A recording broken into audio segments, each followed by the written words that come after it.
para darle gracias a Dios, a quien debemos siempre invocar en unos momentos como estos, en la que necesitamos la dirección de Él.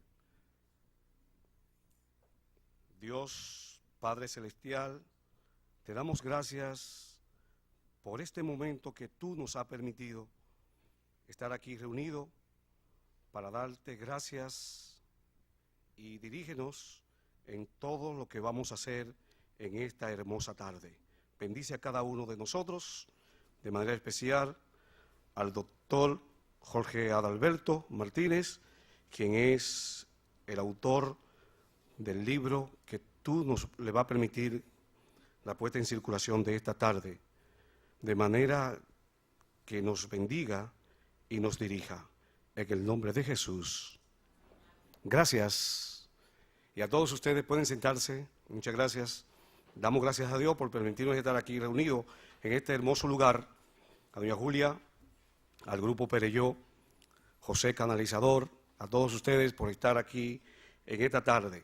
En la puesta en circulación del libro La Escuela que Aprende, de la autoría del doctor Jorge Adalberto Martínez. Dámosle la bienvenida a cada uno de ustedes y esta vez de manera significativa a este gran evento.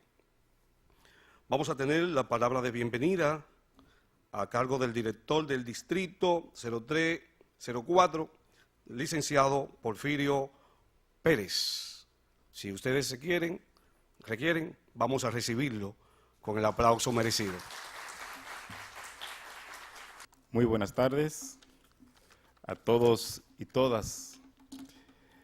La Universidad Federico Enríquez y Carvajal y el Distrito Educativo 0304 de esta provincia Peravia han tenido el honor de invitarle a la conferencia, como decía el moderador, titulada La Escuela que Aprende. Y para ello, pues, contamos con la presencia del viceministro y director de la Escuela de Directores, el doctor Adalberto Martínez. Además nos acompañan el rector de la Universidad Federico Enríquez y Carvajal, recinto Baní, el licenciado Gregorio Beltré. Acompañando al doctor Martínez, el licenciado Roberto Cordero. Y contamos con la grata presencia de la directora de este Centro Cultural Pereyó, la arquitecta Julia Castillo, a quien le agradecemos de manera significativa que nos haya cedido este espacio para esta conferencia. Queridos colegas, directores, profesores, estudiantes, también personas de la comunidad de la prensa y técnicos y técnicas docentes del Distrito Educativo, bienvenidos y bienvenidas sean todos a este evento. Lo dejamos entonces con nuestro moderador. Como forma del seguimiento a este programa que tenemos en esta tarde, vamos a recibir a quien tiene la responsabilidad de las reseñas o semblanza. Vamos a recibir al licenciado Gregorio Beltré, rector de la Universidad UFED, Extensión o Recinto Baní. Muy buenas tardes a los distinguidos directores y directoras que nos acompañan en esta tarde aquí en este Centro Cultural Pereyó, a las autoridades que nos facilitaron el espacio para poder hacer la conferencia. Ya el director del distrito me dio los saludos de protocolo y yo tengo el orgullo de presentar a un gran hombre, a un gran profesional, a Jorge Adalberto Martínez, quien es doctor en Filosofía y Lenguaje. Posee un posgrado en Procesos, Reformas y Políticas Sociales y 2 maestrías, una en Ciencia Política y otra en Planificación y Administración de la Educación. Ha ejercido la docencia en educación primaria, secundaria y educación superior a nivel de grado y posgrado, y ha ejercido como director de investigaciones, decano de humanidades y vicerrector universitario. Ha sido director de centros educativos, director distrital de educación, director general de Educación Media y consultor para la transformación curricular, coordinador de los estudios preliminares y gerente de proyecto multifase para la modernización de la educación media. Es el creador y responsable de los TV Centros y de los Centros de Excelencia de Educación Media, dos de las estrategias pedagógicas más promisorias con que cuenta el sector público del sistema educativo dominicano. Desde el año 1975 ha representado al Ministerio de Educación en diversos eventos y participado en numerosas experiencias educativas en Corea del Sur, Brasil, México, Argentina, Colombia, El Salvador, Costa Rica, Puerto Rico, España, Francia, Panamá, Surinam, Honduras, Nicaragua, entre otros. Ha publicado 15 libros. Su obra, Entre la Manigua y el Plantel, obtuvo el segundo premio del Concurso Nacional de Ensayos de la Fundación Consuelo Pepín en el año 1986 y el premio de la Feria Nacional del Libro en el año 1993. El doctor Martínez ha participado como jurado de los Premios Nacionales de Literatura y en el renglón de literatura infantil ha sido columnista y articulista de periódicos y editor de libros de texto. Ediciones CP incluyó 7 de sus cuentos para niños recientemente en su colección La Casa de los Cuentos, y ha publicado su último libro, Una aproximación a la educación prefigurativa, la escuela que aprende, el cual resume su pensamiento pedagógico. Sus artículos científicos están publicados en el libro Ciencia e Investigación de la Sociedad Actual y la Revista Iberoamericana de Ciencia, Tecnología y Sociedad. El doctor Martínez actualmente es viceministro de Educación, encargado de la Oficina Nacional de Supervisión, Evaluación y Control, director ejecutivo de la Escuela de Directores y miembro del Consejo Nacional de Educación. Yo agregaría que es un excelente ser humano, un gran profesional. Señoras y señores, con ustedes, el doctor Jorge Adalberto Martínez. Muchísimas gracias. Muchas gracias, profesor Beltré. Quiero agradecer a la dirección del Centro Cultural por la acogida que nos ha ofrecido, a la dirección del Distrito Educativo y a las autoridades de la universidad. Pero sobre todo, gracias a ustedes que en esta tarde han sacado tiempo para que podamos estar aquí y compartir algunas de nuestras ideas. Voy a tratar de plantear, digamos, una síntesis muy apretada de lo que es el contenido del libro y, bueno, abrigo la esperanza de que si al final ustedes tienen alguna pregunta o quisieran hacer algún comentario, entonces poder dedicar tiempo para eso, entendiendo que esa sería la parte más importante. Así que gracias a cada uno de ustedes por venir y hacernos el honor de poder compartirles algunas de nuestras ideas. Yo estoy muy interesado en plantear algunas ideas que puedan resultar de utilidad para ustedes.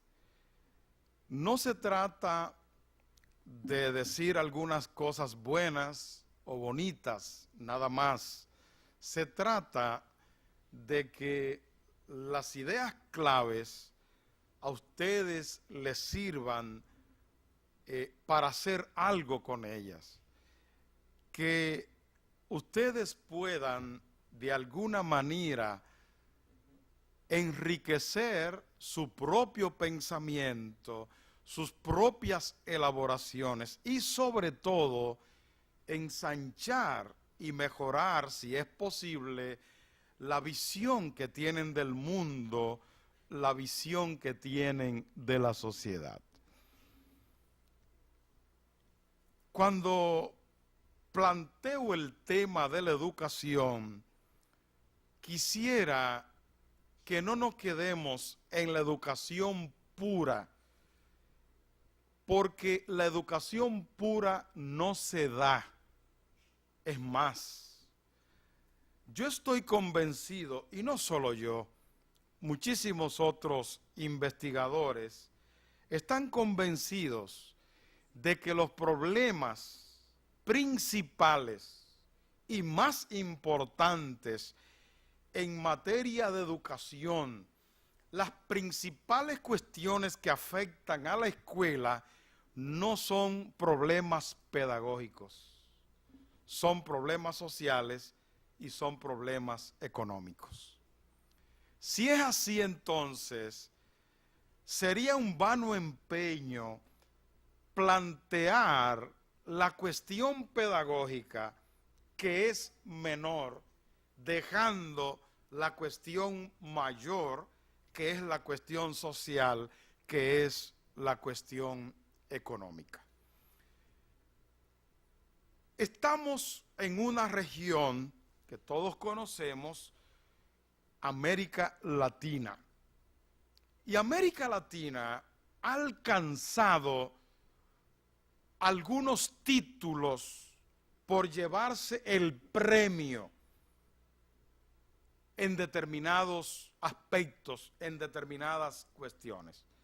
Por ejemplo, América Latina está considerada como la región más desigual del planeta. Es decir, las riquezas en nuestros países no nos afectan por igual a todos. En América Latina, unos pocos tienen mucho y muchos tienen muy poco.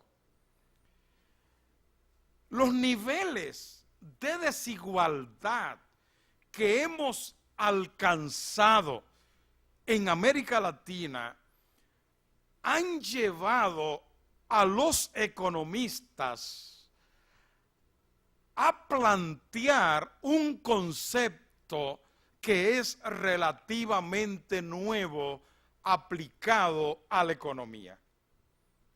Nosotros hablamos de inequidad, pero ocurre que en América Latina ya no se habla de inequidad porque hemos sobrepasado el concepto de inequidad y en América Latina ya hay que hablar de exclusión. No se trata de que las riquezas están distribuidas inequitativamente. Se trata de que una gran parte de la población está excluida y no tiene posibilidad, no tiene acceso de disfrutar de los bienes de la sociedad. Y eso es muy grave. Entonces, si usted es un educador, una educadora, no puede plantearse los temas educativos o los temas relacionados con la escuela y la educación sin prestarle atención a una cuestión tan crucial como esa. ¿Por qué? Porque, como dice el refrán, es decir, aunque la gente cree que nosotros somos brutos, no, nuestro pueblo no es bruto. Como dicen, el mal comido no piensa. Y eso es la exclusión. ¿cómo tú vas a educar exitosamente a un niño cuya familia no tiene alimentos, cuya familia no tiene techo, cuya familia no tiene salud? Tú podrás ser el mejor profesor del mundo, pero aunque sea el mejor profesor del mundo, no vas a lograr mucho, porque no se trata de ser buen profesor, se trata de una condición y de una situación, de una realidad que está padeciendo esa familia. Y en nuestro país y en toda la región latinoamericana, eso es muy común. Es más, en Barahona hay personas que viven en cavernas.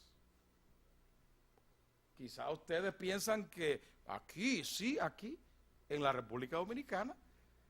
Y hay gente que tiene que robarle un pedacito de terreno al cauce del río para levantar, como dicen, un taparete y vivir y guarecerse ahí. Y ahí hay niños que no saben lo que es una cama, tienen que dormir en el suelo, en plena República Dominicana y en pleno siglo XXI. Entonces, no es posible plantearse con seriedad el tema educativo sin atender al tema económico, al tema social.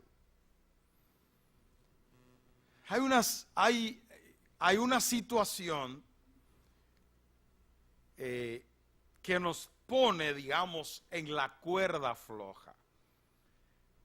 Finalizada la Revolución de Abril en 1965, en la República Dominicana se desarrolló un modelo económico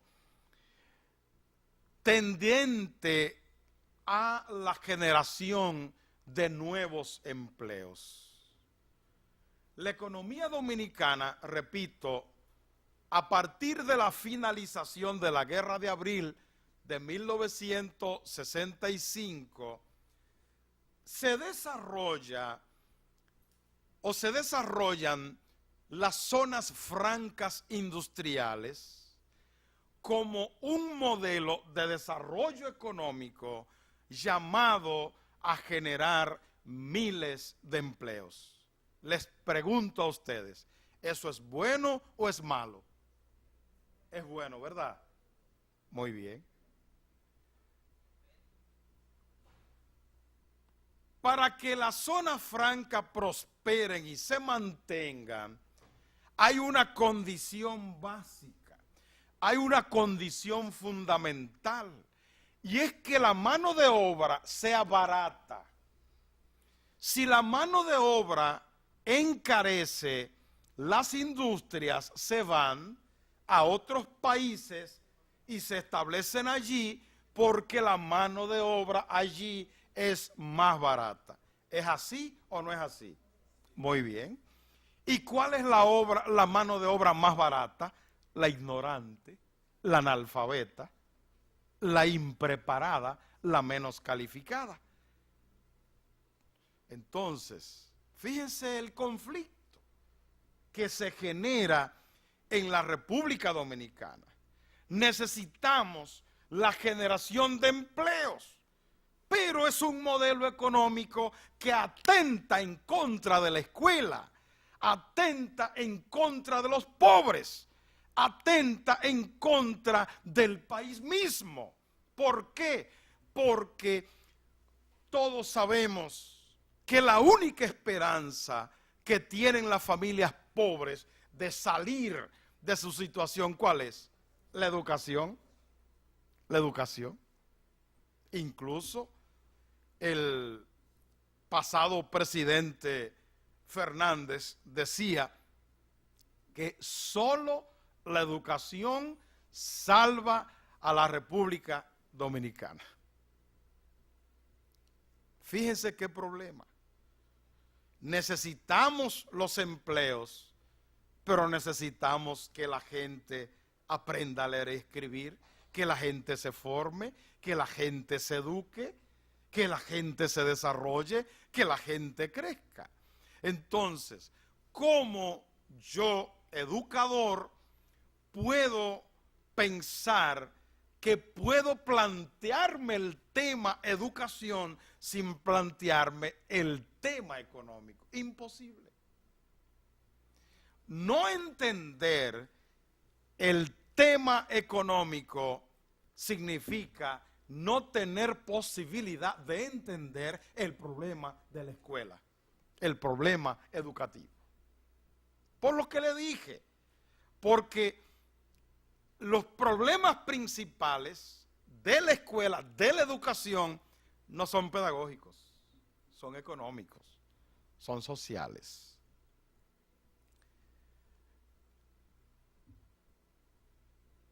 Ustedes saben por la historia que hubo una sociedad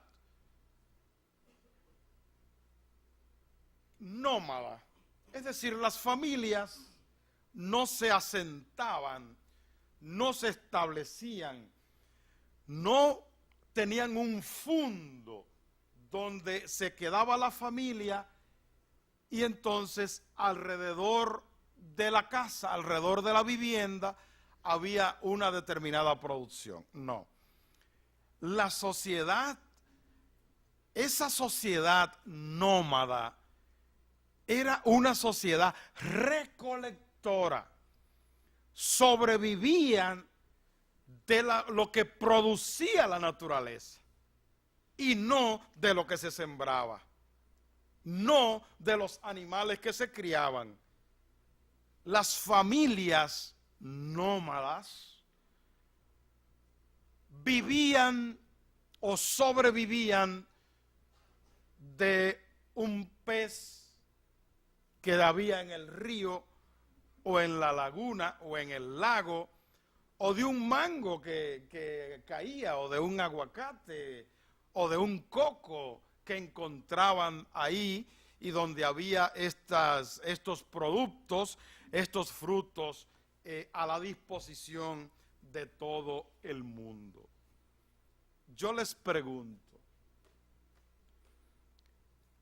¿qué letra, qué capacidad mental, educativa se necesitaba para ir a recoger un mango o tumbar un coco de la mata? Ninguna. Quiere decir que en esa sociedad no había escuelas, no había escuelas, no había educación, porque no era necesaria. Tenían educación algunas personas, por ejemplo, un hijo del rey, el hijo del emperador.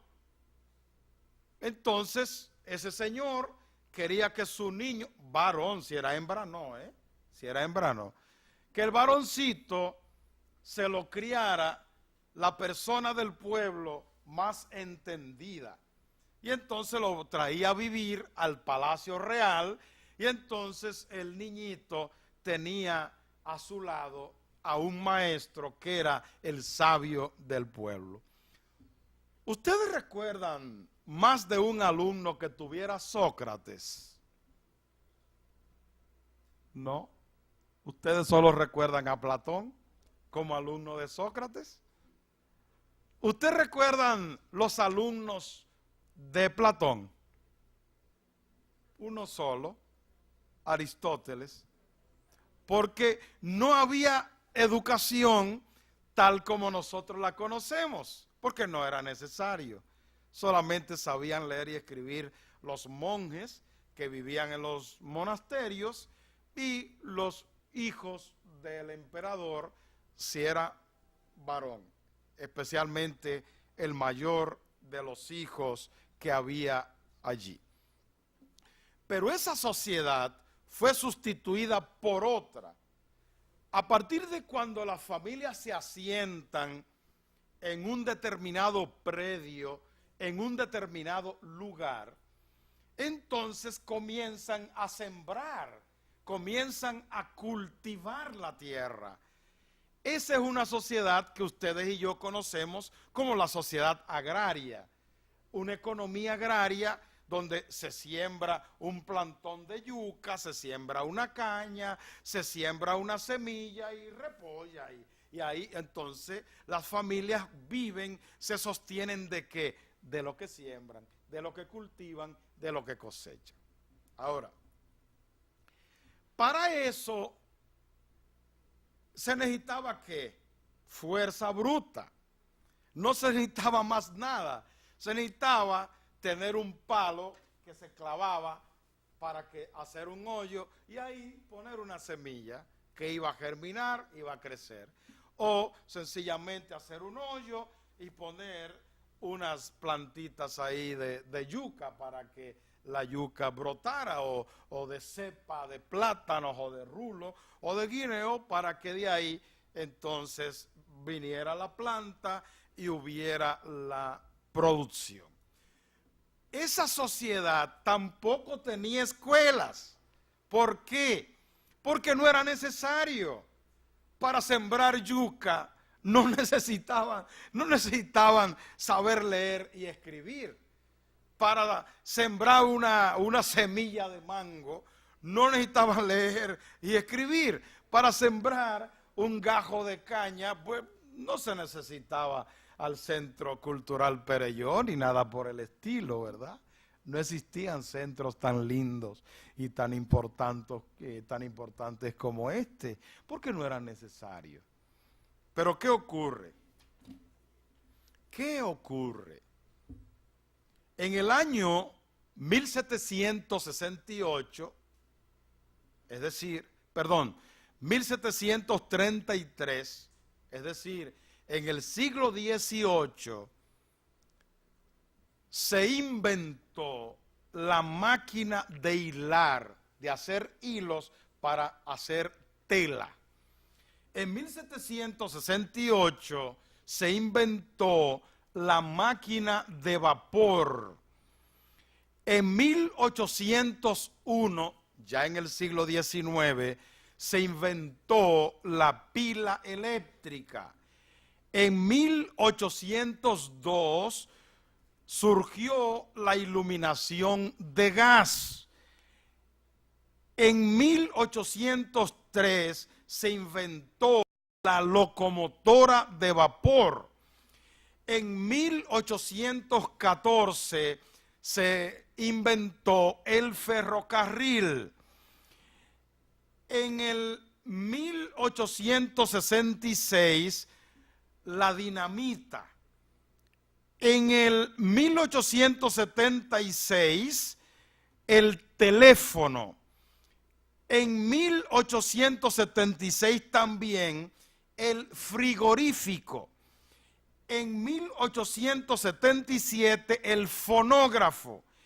En 1881 la lámpara eléctrica de Edison. En el año 1895 se inventaron los cinematógrafos, la radio y los rayos. En 1897 la telegrafía sin hilo. Todos estos inventos en un periodo de tiempo relativamente breve, relativamente corto, impactaron la sociedad. Ya aquí no se trataba de sembrar yucas, ni sembrar semillas de mango, o cepas de plátano, o granitos de café o cacao. Aquí estamos hablando de un estadio de desarrollo superior, diferenciado del desarrollo de la sociedad agraria o agrarista. ¿Cómo se llama esa sociedad? La sociedad industrial. las industrias necesitaban mano de obra calificada, necesitaban trabajadores que pudieran entender el manual del fabricante de la máquina, que pudieran recibir instrucciones. Entonces surge la escuela como la agencia de que dispone la sociedad para dar respuesta a las necesidades de la industria. Ustedes no ven que la escuela donde ustedes estudiaron, en la que yo estudié, en la que ustedes trabajan, ustedes no ven que se parece a una industria. Una sola máquina produce muchas camisas. Una sola máquina produce, ¿cómo se llama una cosa? Que le ponen mucha carne, creo que tiene también harina, salchichón, ¿verdad? Una sola máquina produce muchos embustidos. Y un solo profesor enseña a muchos alumnos. Su escuela, mi escuela, es la escuela de la sociedad industrial. La escuela tal como la conocemos es joven, es joven. Surgió en el siglo XIX y ahí entonces es donde entra mi investigación y entra mi crítica. ¿Ustedes creen que con una escuela del siglo XIX, profesores formados en el siglo XX y alumnos del siglo XXI, ustedes creen que podemos salir a camino?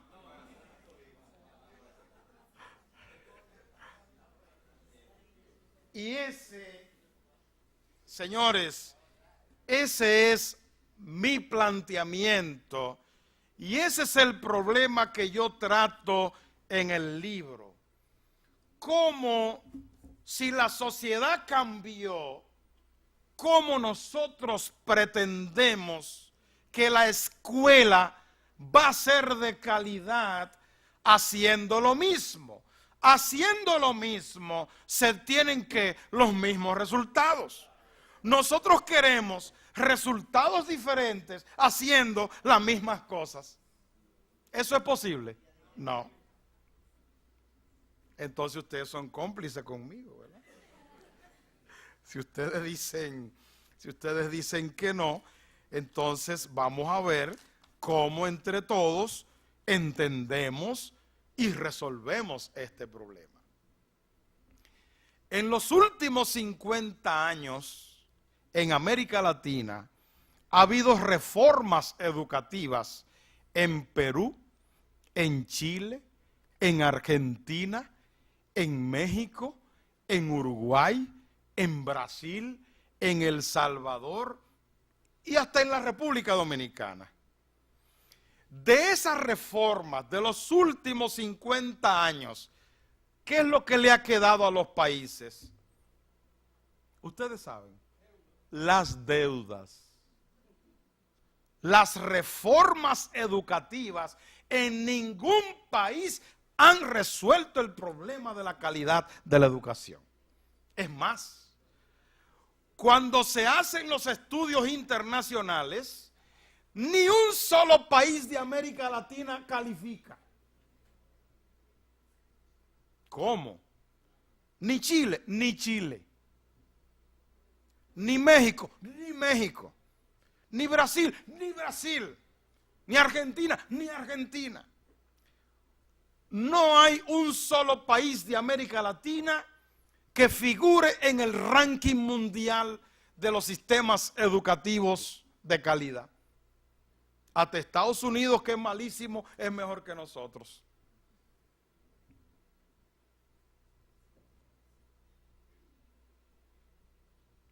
Y ese es el problema. Nosotros queremos poner remiendos. Y eso han sido las reformas. Remiendos. si el modelo de la sociedad industrial se agotó, no importa lo que tú hagas, tú vas a hacer remiendos, pero ese modelo no va a resolver el problema de la educación y de la calidad. A partir del Plan Decenal de Educación 1992-2002, nosotros ampliamos la cobertura, nosotros mejoramos la equidad, pero la calidad es peor que antes. ¿Cómo? Sí. Hace varios años, 20, 30 años, los estudiantes de la República Dominicana salían mejor parados que los estudiantes de Guatemala, que los estudiantes de El Salvador, que los estudiantes de Panamá, que los estudiantes de Honduras. Pero en los últimos estudios comparativos que se han hecho, nosotros quedamos en primer lugar, de abajo para arriba, de atrás para adelante. No competimos con nadie, a pesar de todos los esfuerzos que hemos hecho y a pesar de toda la inversión que se ha hecho. ¿Y qué es lo que está pasando? Bueno, lo que está pasando es que el modelo se agotó y nosotros queremos remendar el modelo, pero ¿cómo es que dice Balbuena? Donde no se puede, cuando no se puede, no se puede. Y eso es lo que le pasa a nuestro modelo educativo. La pregunta es, ¿deberíamos seguir haciendo todo lo que hacemos simplemente para estar cansados? Usted hace esfuerzos serios, yo hago esfuerzos serios. ¿Y qué pasa? Nada, no pasa nada. ¿Y cómo es la cosa? Con tantos esfuerzos serios y no pasa nada. Ahora mismo, el gobierno dominicano tiene en plan construir 29,000 aulas. Quiere decir, multiplicar por 2 las aulas existentes, la que se ha construido desde el principio de nuestra educación hasta hoy. ¿Y por qué? Porque la deuda, el déficit, es de una envergadura tal que tenemos que tomar decisiones heroicas. Y decimos, bueno, pues ahora tenemos el 4% y ya lo vamos a resolver. México tiene el 6% del Producto Interno Bruto y es una educación de las más malas de América Latina.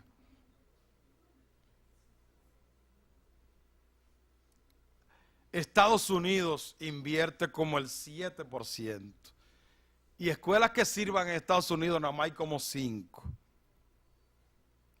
Entonces, tú puedes meter todo el dinero que metas, el dinero solo no resuelve.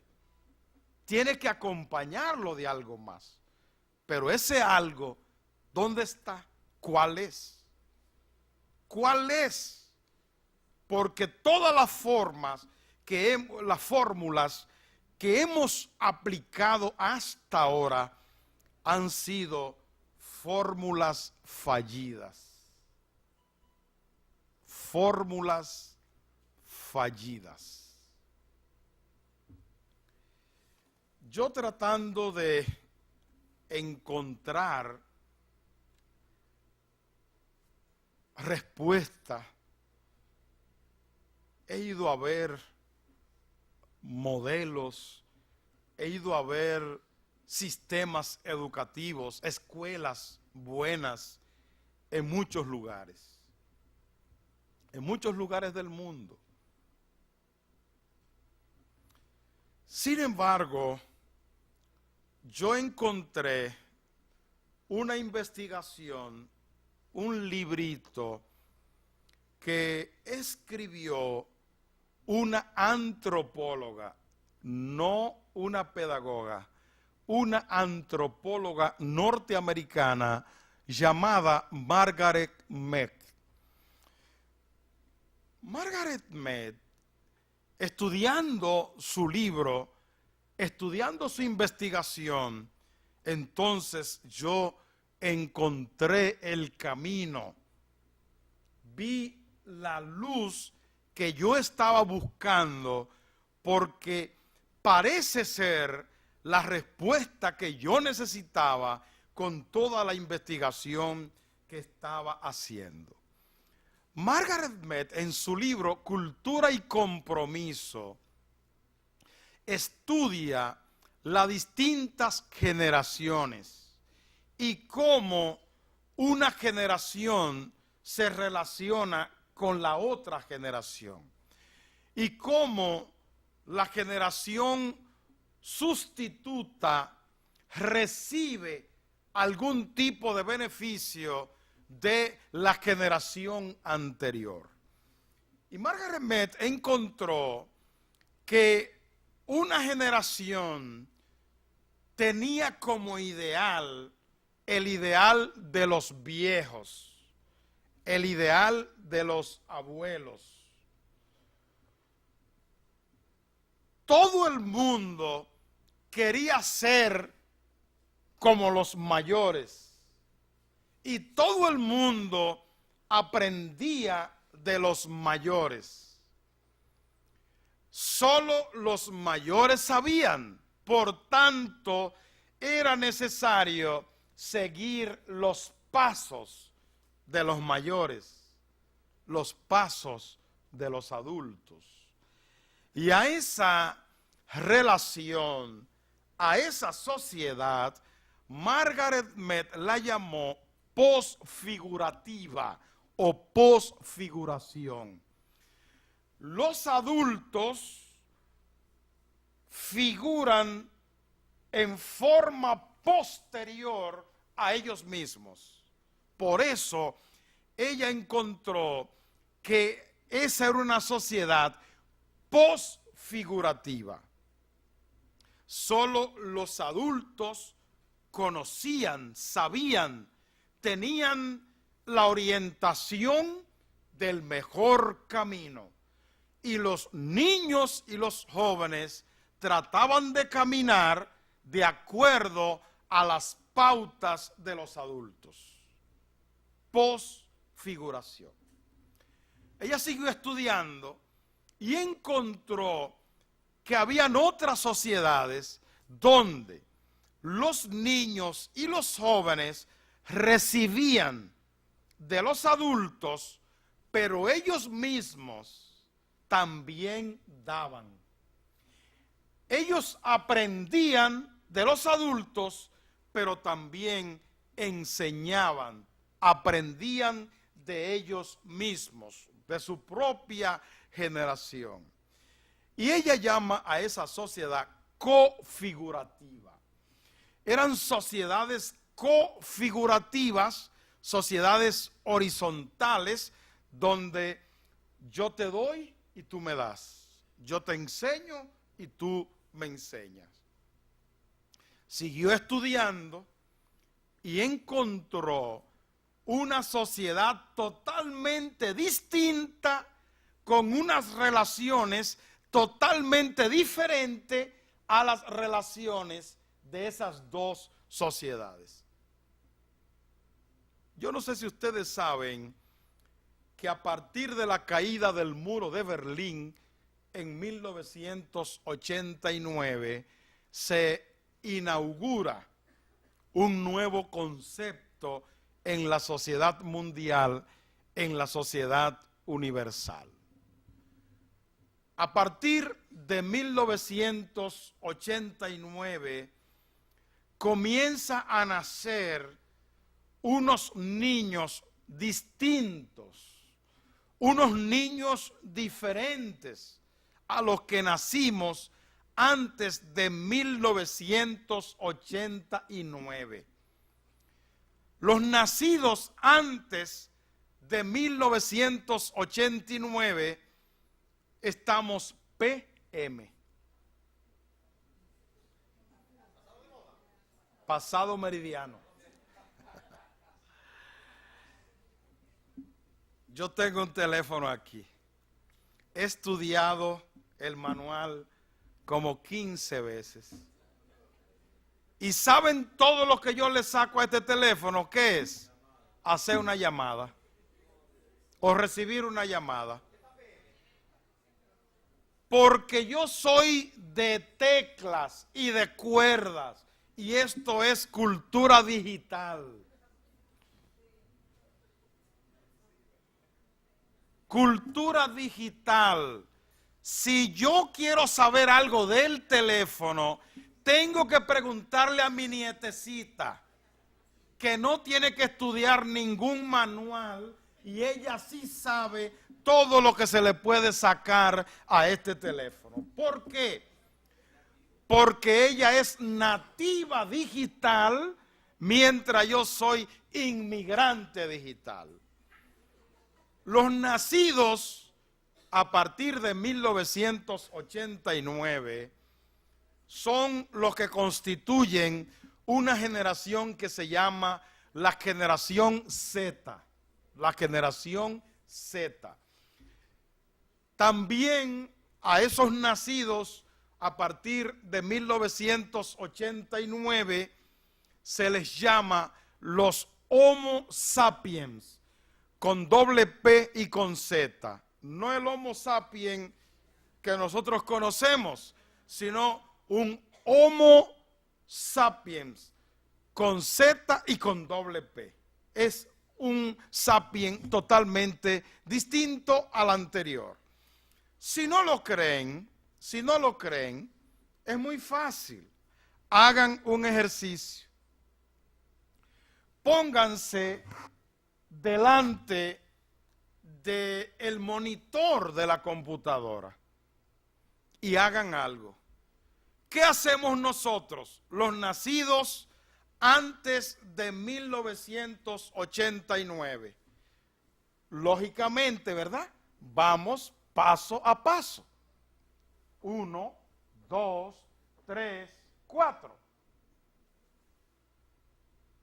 Los muchachos nacidos a partir de 1989 no tienen esa lógica. Ellos no van de que paso a paso. Ellos escanean el monitor completo y se quedan con lo que le da la gana, con lo que le interesa. Nosotros de payaso nos ponemos 1, 2, 3, 4 y duramos un paquetón de tiempo para entender algo y ellos lo entienden de un solo tiro porque tienen una lógica totalmente distinta a nuestra lógica. Dice el señor Bertré, es que ahora estos muchachos no leen, es que estos muchachos no atienden. Falso, Neido. Lo que pasa es que leen diferente a nosotros. Lo que pasa es que atienden diferente a nosotros. Cualquier muchacho de eso chatea con 10 amigos y no se equivoca. Y yo no soy capaz de chatear con 2. Porque me pongo a escribir disparate. Lo que les voy a decir a uno se lo digo al otro. Y estos muchachos no. Hablan con una persona que está en China, con otra que está en Francia, con una que está en Puerto Plata, con otra que está por allá, y van hablando y le prestan atención a todo el mundo. Pero la lógica de los PM es que hay que atenderlo. ¿Y por qué hay que atenderte a ti? Porque yo soy el único que sé. Yo soy la máquina. Yo soy sociedad industrial. Sociedad industrial es una lógica que está pasada de moda, que no va para ningún lado. Esa lógica nuestra tiene que cambiar. Y si no cambia, vamos a trabajar para estar cansados. el que quiere aprender algo, tiene que aprenderlo después que deja la universidad. Porque en la universidad no aprende nada. A pasar los exámenes. A pasar los exámenes. Si la arquitecta no se hace arquitecta después que se graduó, se fuñe. Oiga, con la lógica de los arquitectos, vaya a un edificio. Ustedes no lo ven que el jardín está lleno de caminos. A los arquitectos, como los libros no le dicen que las pasarelas son en función del usuario, ellos hacen la pasarela por donde le da la gana, ¿verdad? ¿Y qué hace la gente? Le hace un camino donde quiere hacerse. Y los arquitectos no son capaces de entender eso, porque esa no es la lógica. Digo, si yo hablo mentira, fíjense el lunes en cualquier edificio para que ustedes vean.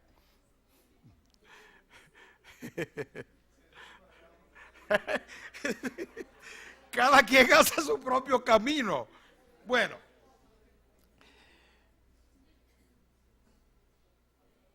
lo que estoy planteando es que si la sociedad cambió, la escuela tiene que cambiar. Que si la escuela quiere tener éxito, tiene que tratar de transformarse, no de simple reforma, no reformarse, transformarse en un modelo educativo que responda a los requerimientos de la sociedad contemporánea. Si quieren les pongo 2 ejemplos, 3, muy breves. Vamos a traer aquí no, lo vamos a llevar al aeropuerto de las Américas, al mejor piloto de la Segunda Guerra Mundial. Lo vamos a llevar allá y le vamos a decir, señor piloto, venga para que usted pilotee este avión. ¿Usted se monta en ese avión? No. El mejor piloto de la Segunda Guerra Mundial no tiene ni idea de cómo son los aviones de hoy, de cómo ha evolucionado la aeronáutica. Es más, un general, el mejor general, Churchill, cualquier general de esos famosos, tú lo mandas a la guerra y no tiene ni idea de cómo es que se dispara. Porque ahora se mandan cohetes dirigidos, son computadoras que dicen, cuando tú llegues allá, a 5 kilómetros, tú doblas un poquito a la izquierda y luego tú bajas, ¡pum!, y explota a 5 kilómetros para abajo. Eso no existía antes. Eso es nuevo totalmente. Así que las guerras se hacen en un plano, en un papelito. Son unos comandos que se dan y unas fórmulas que se aplican. No hay que ir allá. No hay que ir allá. Muy bien. Dijeron que no se montan en el avión. Le voy a poner entonces otra que quizás esa sí le guste. Vamos a buscar. Vamos a ir a la Plaza de la Salud. Vamos a ir a Sedimat. Y vamos a buscar el mejor cirujano de los años 60. Y lo vamos a llevar a usted allá al quirófano para que ese cirujano lo opere a usted. ¿Usted se deja operar? No. Ese cirujano no tiene ni idea de lo que es un láser. De que no, que yo me voy a operar con rayo láser. Ese cirujano ni idea tiene de lo que es un rayo láser. Ok, hasta ahí están de acuerdo conmigo. Vamos a ver la tercera. Yo voy a ir a la escuela. ¿Cómo se llama la escuela de aquí? La Escondida, Escondido. Muy bien. Vamos a ir a la escuela. Yo voy a ir con doña Tete. Voy a pedirle al profesor Porfirio que nos haga el favor de permitirnos ir a la escuela El Escondido. Y yo voy con doña Tete. ¿Sabe quién fue doña Tete? Fue la que me alfabetizó a mí. La profesora mía de primero y segundo. Pero cambiemos a doña Tete. En Baní había también una o dos profesoras famosas, ¿sí o no? Claro que sí. Vamos a buscar esa profesora y vamos a traer a la escuela. Cuando ella llegue a la escuela, ¿puede o no puede dar una clase a esos niños? Totalmente. ¿Por qué? Porque la escuela no ha cambiado. ¡Qué dolor! ¡Qué dolor! Algunos dicen, no, espérese, profesor. Mire la tecnología. Igualito que la pizarra, mírelo. Eso no es tecnología. Eso es usar la tecnología como si fuera una pizarra, que ahora no escribo con tiza, sino que lo escribo antes en la computadora. Eso es tecnología, eso no es tecnología. ¿Dónde está el método que yo aplico aprovechando la tecnología para enseñar? No, esa es la pizarra, mírela ahí, igualita que el pizarrón.